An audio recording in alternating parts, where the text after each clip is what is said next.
Homenagem ao mestre fundamental Buda Shakyamuni.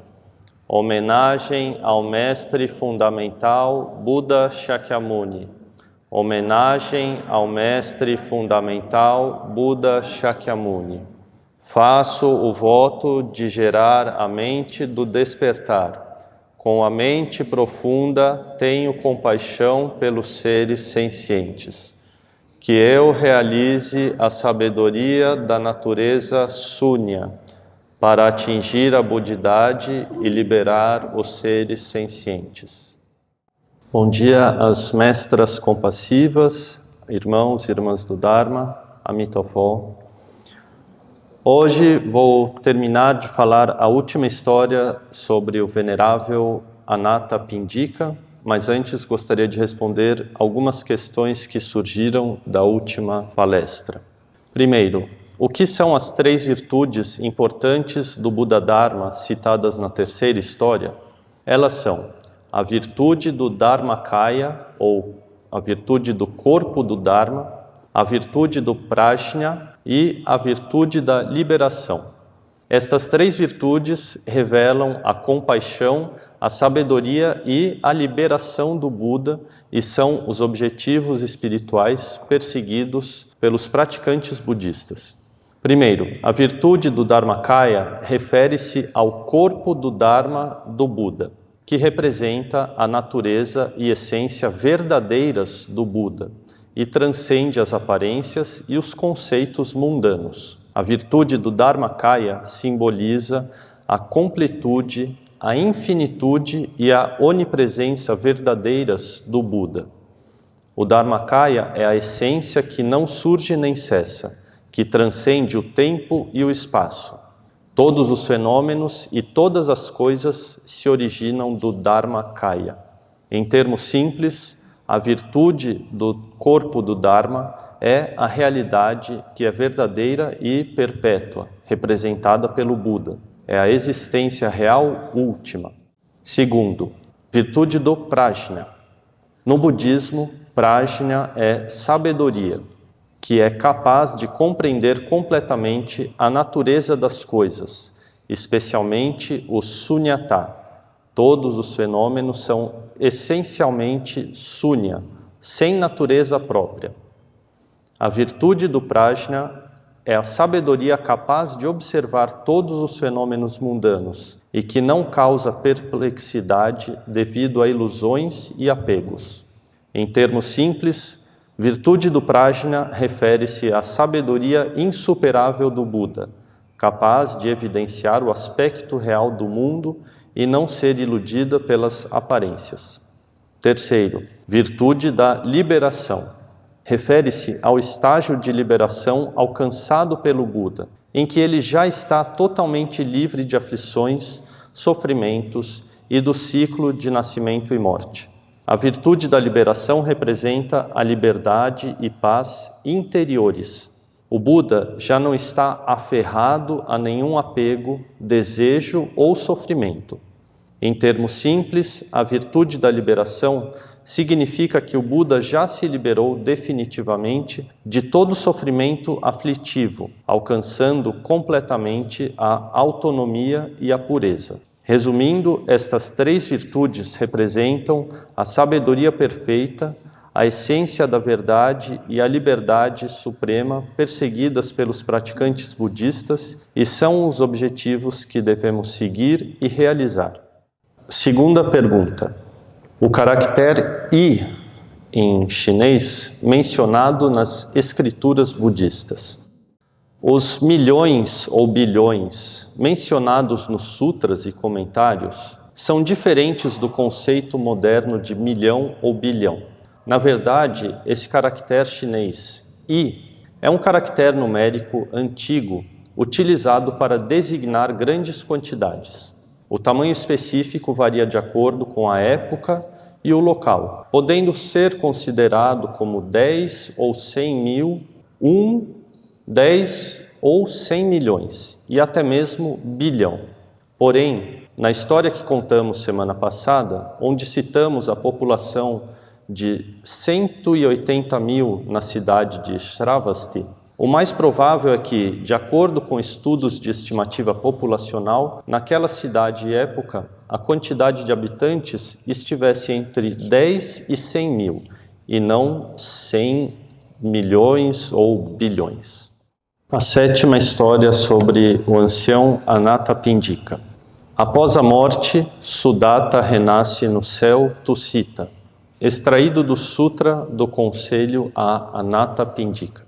O venerável Shariputra ouviu dizer que o ancião Anathapindika estava doente e sofrendo com muitas dores. Ele disse ao venerável Ananda: "Você sabia que o ancião Anathapindika está doente e sofrendo com muitas dores? Devemos ir juntos para visitá-lo."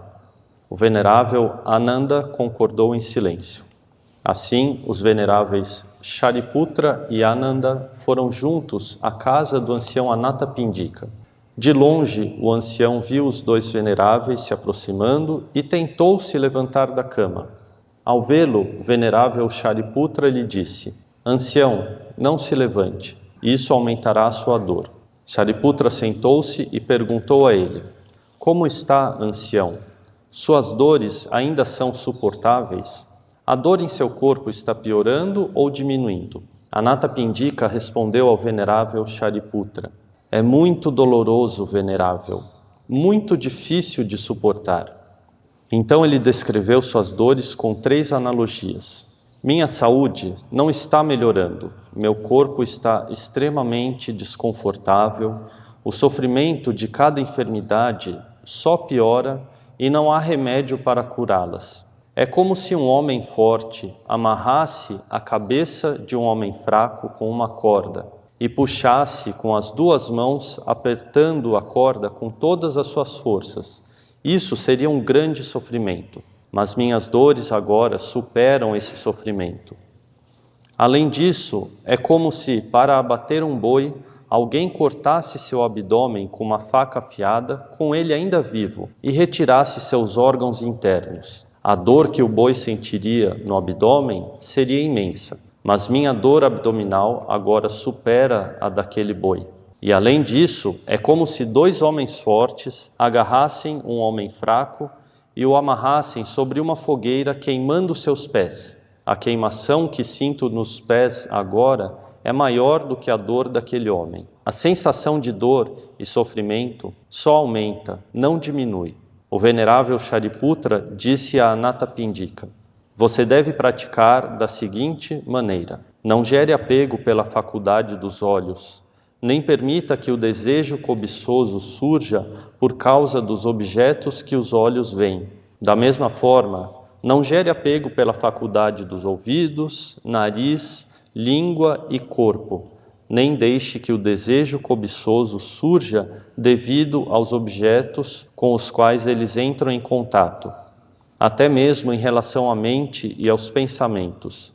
Não se apegue ou permita que o desejo cobiçoso surja por causa dos pensamentos na sua mente.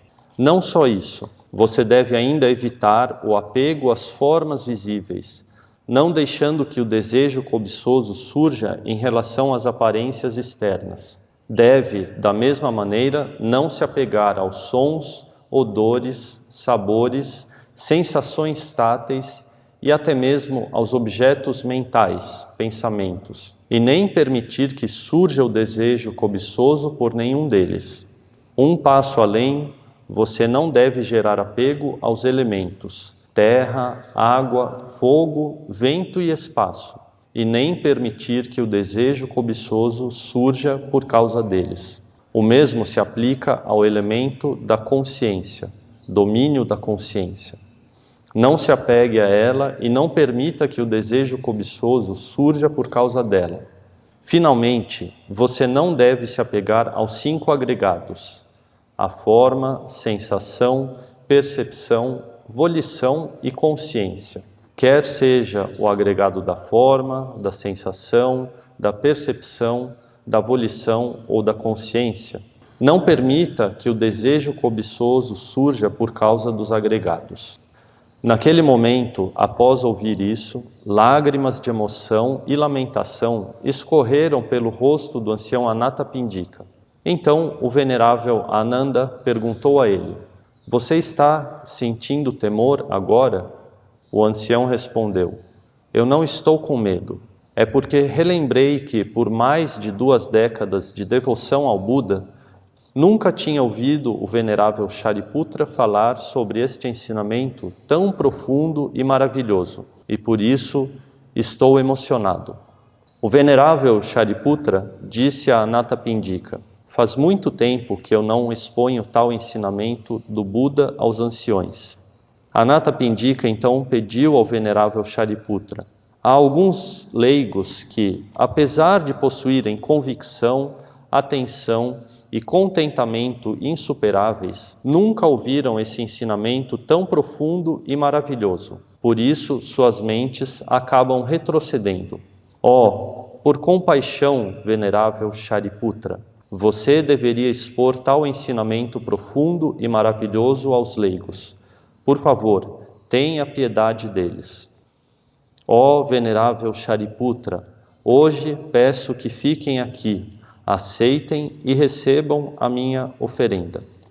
O venerável Shariputra e o venerável Ananda assentiram em silêncio ao convite de Anathapindika. Imediatamente, o ancião preparou muitos tipos de alimentos frescos e deliciosos e os ofereceu respeitosamente. Após a refeição, o venerável Shariputra expôs ao ancião vários ensinamentos do Buda e, após apresentar, instruir e mostrar os benefícios e a alegria da prática, ele e o venerável Ananda levantaram-se de seus assentos e partiram. O Buda soube que o ancião Anathapindika estava doente e que seu corpo passava por extrema dor e sofrimento. Pela manhã, o Buda vestiu seu manto, pegou sua tigela e entrou na cidade de Shravasti para sua ronda de esmolas. Foi de casa em casa até chegar à casa do ancião Anathapindika. Quando este viu de longe que o Buda estava chegando, tentou se levantar da cama. O Buda, ao vê-lo, disse: "Ancião, não se levante, isso aumentará a sua dor." O Buda se sentou e perguntou a ele: "Como está, ancião? Suas dores são suportáveis? As dores em seu corpo estão aumentando ou diminuindo?" O ancião respondeu ao Buda: "É muito doloroso, Buda, muito difícil de suportar." Então, ele descreveu suas dores com as 3 analogias que já havia mencionado aos veneráveis Shariputra e Ananda. O Buda disse a Anathapindika: "Eu sugiro que agora você gere a convicção pura e indestrutível no Buda e, da mesma forma, gere a convicção pura e indestrutível no Dharma, no Sangha e nos preceitos." As 4 convicções puras e indestrutíveis, também chamadas de 4 purezas indestrutíveis, são 4 tipos de convicções firmes em relação ao Buda, Dharma, Sangha e aos preceitos. Estas convicções são consideradas inabaláveis, sem dúvidas e puras, capazes de conduzir o praticante em direção à liberação. Estas 4 convicções são: primeiro, convicção pura e indestrutível no Buda. É ter convicção firme no Buda, acreditando que o Buda é um nobre completamente iluminado, representante da sabedoria e compaixão perfeitas, capaz de guiar todos os seres em direção à liberação. Segunda, convicção pura e indestrutível no Dharma. É ter convicção firme no Buda Dharma, acreditando que os ensinamentos do Buda, como as 4 nobres verdades, o nobre caminho óctuplo, etc., são verdadeiras e são capazes de conduzir os praticantes ao sendeiro da liberação. Terceiro, convicção pura e indestrutível no Sangha. É ter convicção firme na comunidade monástica, acreditando que os nobres monásticos, praticantes e seguidores do Buda Dharma, são o exemplo vivo do Dharma correto, merecem ser honrados e reverenciados e são dignos de nossa confiança. Eles são tomados como modelo e guia para a nossa prática. Quarto, a convicção pura e indestrutível nos preceitos. É ter convicção firme nos preceitos, acreditando que os preceitos, tais como 5 ou 8 preceitos, etc., são o fundamento para a prática e são capazes de ajudar os praticantes a manterem corpo e mente puros, evitando as más ações para finalmente alcançar a liberação. Estas 4 convicções são a pedra fundamental para a prática. Possibilitam que praticantes, ao enfrentarem desafios e dificuldades, continuem mantendo a convicção firme em relação ao Buda, ao Dharma, ao Sangha e aos preceitos, e sigam a prática sem se abalarem. O ancião respondeu ao Buda: como o Buda disse, eu já desenvolvi completamente estas 4 convicções indestrutíveis. O Buda disse a Anathapindika: com base nessas 4 convicções indestrutíveis, um passo além, você deve praticar as 6 rememorações. Primeiro, rememoração do Buda. Você deve rememorar constantemente sobre as virtudes do Buda e refletir sobre os 10 epítetos do Buda, que são Tathagata, aquele que vem tal como é; Arahat, o merecedor de oferendas; Samyak Sambuddha, o completo e perfeitamente auto-iluminado; Vidya Charanasampana, o aperfeiçoado em conhecimento e conduta; Sugata, o bem partido; Lokavid, o conhecedor do mundo; Anuttara, o insuperável; Purusadamya Sharati, o líder das pessoas a serem treinadas; Shasta Deva Manusyanam, o mestre dos devas e dos humanos; Buda, o iluminado; e Bhagavan, o honrado pelo mundo. Isto é exatamente rememorar o Buda, ou seja, constantemente recordar das elevadas virtudes e sabedoria do Buda. Segundo, rememorar o Dharma. Significa rememorar sobre os ensinamentos falados pelo Buda, que são extremamente profundos e sublimes, e capazes de nos beneficiar tanto nesta vida quanto nas vidas futuras. Além disso, tais ensinamentos nos orientam a rapidamente livrarmos-nos das aflições e caminharmos em direção ao bem. Nós não precisamos esperar por um momento oportuno para praticar o Buda Dharma. Podemos colocá-lo em prática e obter o fruto da realização agora mesmo.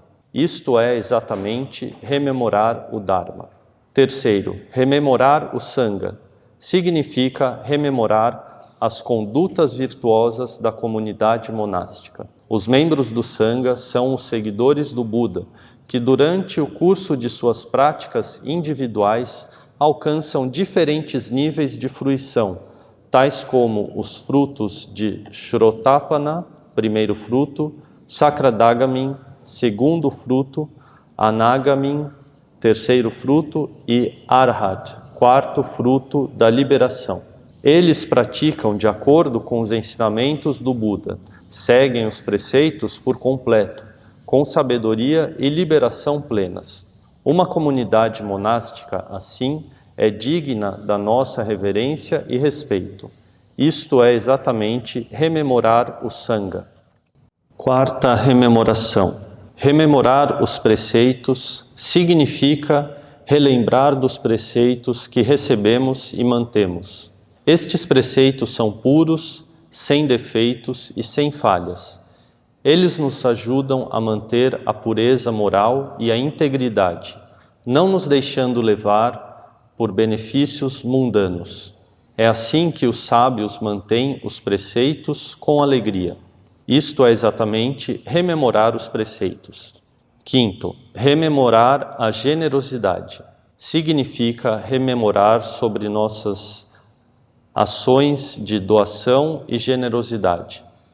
A generosidade pode trazer grandes retribuições meritórias, fazendo com que nossas mentes não tenham cobiça, tornando-nos capazes de doar desinteressadamente, sem apego aos bens materiais. Ao praticar a doação, devemos fazê-lo pessoalmente, com alegria no coração, sem aversão ou aborrecimento. Se alguém nos pedir algo, devemos doar com o máximo de empenho. Isto é exatamente rememorar a generosidade. Sexto, rememorar os reinos celestiais. É a prática de manter a atenção plena, relembrando dos 6 níveis nos reinos celestiais da esfera do desejo. E rememorar que aqueles que alcançam a realização na prática do sendeiro, tal como os nobres do fruto Shrotapana e Sakradagamin, etc., após a morte irão renascer em um desses níveis dos reinos celestiais. Isso nos ajuda a relembrarmos de proteger nossas mentes e buscar a prática do bem. Isto é exatamente rememorar os reinos celestiais. Após ouvir isso, o ancião Anathapindika disse ao Buda: Bhagavan, tal como o Buda ensinou, eu cultivo completamente o Dharma das 6 rememorações. Então, Anathapindika pediu ao Buda: por obséquio, Bhagavan, fique hoje em minha casa e aceite minha oferenda. O Buda consentiu ao convite em silêncio. O ancião Anathapindika imediatamente mandou preparar uma variedade de alimentos saborosos para serem oferecidos ao Tathagata. Todas as iguarias eram frescas e apetitosas. Ao fim da oferenda, o ancião juntou as mãos em reverência e louvou o Buda, dizendo: Bhagavan, o aparecimento de um Buda no mundo é muito raro, é extremamente difícil de encontrá-lo. Em seguida, o Buda ensinou o Dharma correto ao ancião, encorajando-o e inspirando-o, fazendo com que o ancião gerasse a mente da alegria do Dharma, obtendo o fruto de Anagamin. Após sua morte, Anathapindika renasceu no céu de Tusita. Depois de renascer no reino celestial, Anathapindika voltou imediatamente ao reino humano para procurar o Buda. O ancião, que havia se tornado num Deva, irradiava luz auspiciosa por todo o corpo, cuja radiância superava a de outros Devas, iluminando todo o bosque de Jetavana no parque de Anathapindika. O bosque inteiro estava tão claro que parecia ser dia. O ancião ajoelhou-se no chão, prosternou-se aos pés do Buda, levantou-se e sentou-se a um lado. Ele então proclamou os seguintes versos em louvor ao Buda e a Shariputra. Este, assim como antes, é o bosque de Jetavana, morada de nobres e sábios, tão serena e tranquila com árvores e fontes. O Senhor do Dharma que aí reside, agora me faz surgir alegria. Com as práticas da convicção, disciplina, concentração e sabedoria, o meio de vida correto pode ser purificado. Se puder praticar dessa maneira, avançará para níveis superiores. Não é devido à casta ou à riqueza que isto poderá ser obtido. O sábio Shariputra, com quietude mantém os preceitos, desfruta da paz e do silêncio de lugares isolados, ele é supremo e incomparável. A ideia principal dos versos é a seguinte: agora, o bosque de Jetavana ainda é como antes. Continua sendo um lugar onde os sábios e nobres habitam. As árvores e fontes desse lugar proporcionam muita paz e tranquilidade. O herdeiro do Buda Dharma, o Buda, reside aqui. E devido a um ambiente assim, eu sinto grande alegria. Convicção, disciplina, concentração e sabedoria são as práticas que podem purificar a mente das pessoas. Se puder praticar dessa forma, será capaz de avançar a níveis mais elevados, e tal realização, para ser obtida, não depende nem da casta em que se nasce, o nível social, nem da riqueza que se possui. O sábio Shariputra, que mantém os preceitos em quietude, gosta de praticar em locais isolados e tranquilos. Ele é tão nobre que não há quem possa ser comparado com a sua realização. Após ouvir os louvores do Deva, o Buda disse: muito bem, muito bem. O Bhagava então repetiu os seguintes versos proclamados pelo ancião: com as práticas da convicção, disciplina, concentração e sabedoria, o meio de vida correto pode ser purificado. Não é devido à casta ou à riqueza que isto poderá ser obtido. O sábio Shariputra, com quietude mantém os preceitos, desfruta da paz e do silêncio de lugares isolados, ele é supremo e incomparável. O significado principal dos versos é o seguinte: as realizações da convicção, virtude dos preceitos, concentração e sabedoria devem basear-se na atenção correta.